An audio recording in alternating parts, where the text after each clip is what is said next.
Capítulo 30. 3 días después, cuando David y sus hombres llegaron a su casa en la ciudad de Siclag, encontraron que los amalecitas habían asaltado el Negev y Siclag. Habían destruido Siclag y la habían quemado hasta reducirla a cenizas. Se habían llevado a las mujeres y a los niños y a todos los demás, pero sin matar a nadie. Cuando David y sus hombres vieron las ruinas y se dieron cuenta de lo que les había sucedido a sus familias, lloraron a más no poder. Las 2 esposas de David, Ahinoam de Jezreel y Abigail, la viuda de Nabal de Carmelo, estaban entre los que fueron capturados. David ahora se encontraba en gran peligro, porque todos sus hombres estaban muy resentidos por haber perdido a sus hijos e hijas, y comenzaron a hablar acerca de apedrearlo. Pero David encontró fuerzas en el Señor su Dios.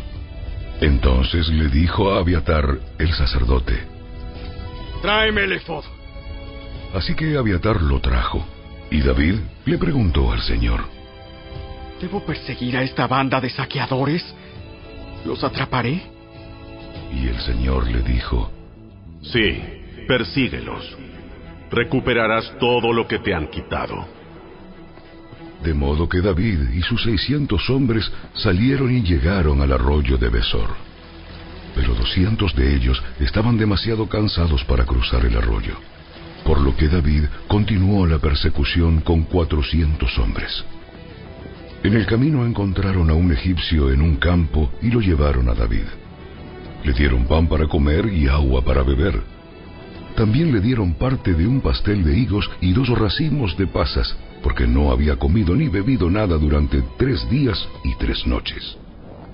Al poco tiempo recobró sus fuerzas. ¿A quién le perteneces y de dónde vienes? Soy egipcio, esclavo de una amalecita. Mi amo me abandonó hace 3 días porque yo estaba enfermo.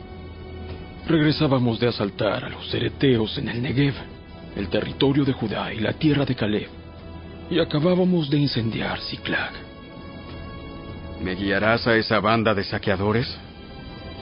El joven contestó: Si haces un juramento en el nombre de Dios que no me matarás, ni me devolverás a mi amo, entonces te guiaré a ellos.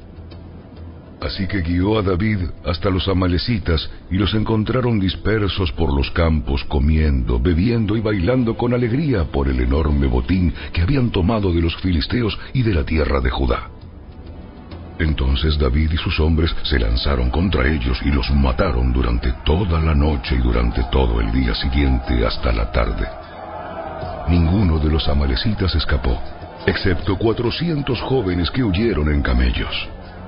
Así que David recuperó todo lo que los amalecitas habían tomado y rescató a sus 2 esposas.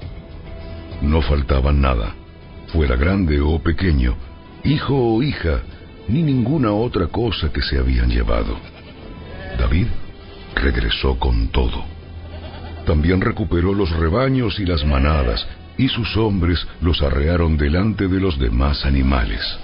¡Este botín le pertenece a David!, dijeron. Luego David regresó al arroyo de Besor y se encontró con los 200 hombres que se habían quedado rezagados porque estaban demasiado cansados para seguir con él. Entonces salieron para encontrarse con David y con sus hombres, y David los saludó con alegría. Pero unos alborotadores entre los hombres de David dijeron: Ellos no fueron con nosotros, así que no pueden tener nada del botín que recuperamos.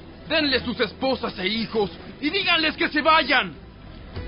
Pero David dijo: No, mis hermanos, no sean egoístas con lo que el Señor nos dio. Él nos protegió y nos ayudó a derrotar a la banda de saqueadores que nos atacó. ¿Quién les hará caso cuando hablan así?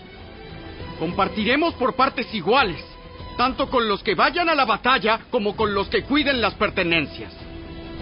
A partir de entonces, David estableció este dicho como decreto y ordenanza en Israel, y hasta el día de hoy todavía se cumple. Cuando llegó a Siclag, David envió parte del botín a los ancianos de Judá, quienes eran sus amigos. Esto es un regalo para ustedes, tomado de los enemigos del Señor.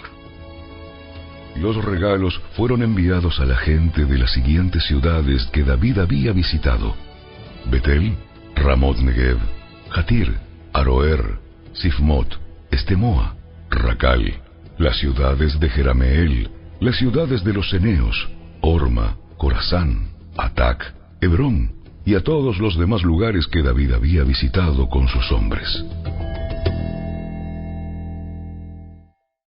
Capítulo 31. Ahora bien, los filisteos atacaron a Israel, y los hombres de Israel huyeron ante ellos. Mataron a muchos en las laderas del monte Gilboa. Los filisteos cercaron a Saúl y a sus hijos, y mataron a 3 de ellos: Jonatán, Abinadab y Malquisúa. La batalla se intensificó cerca de Saúl, y los arqueros filisteos lo alcanzaron y lo hirieron gravemente. Con gemidos, Saúl le dijo a su escudero: toma tu espada y mátame, antes de que estos filisteos paganos lleguen para atravesarme, burlarse de mí y torturarme. Pero su escudero tenía miedo y no quiso hacerlo. Entonces Saúl tomó su propia espada y se echó sobre ella.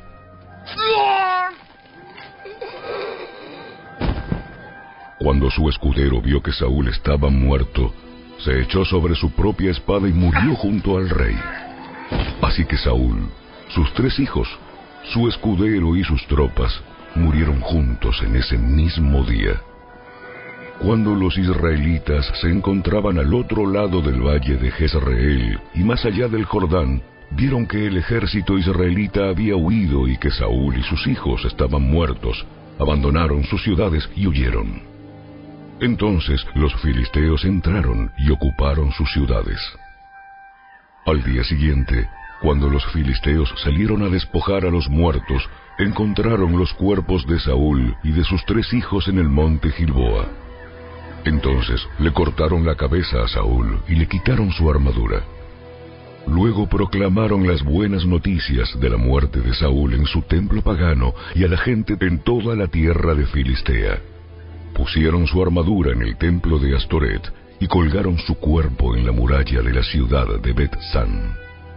Pero cuando el pueblo de Jabes de Galaad se enteró de lo que los filisteos le habían hecho a Saúl, todos los valientes guerreros viajaron toda la noche hasta Bet-San y bajaron los cuerpos de Saúl y de sus hijos de la muralla. Llevaron los cuerpos a Jabes, donde los incineraron. Luego tomaron los huesos y los enterraron debajo del árbol de tamarisco en Jabes, y ayunaron por 7 días.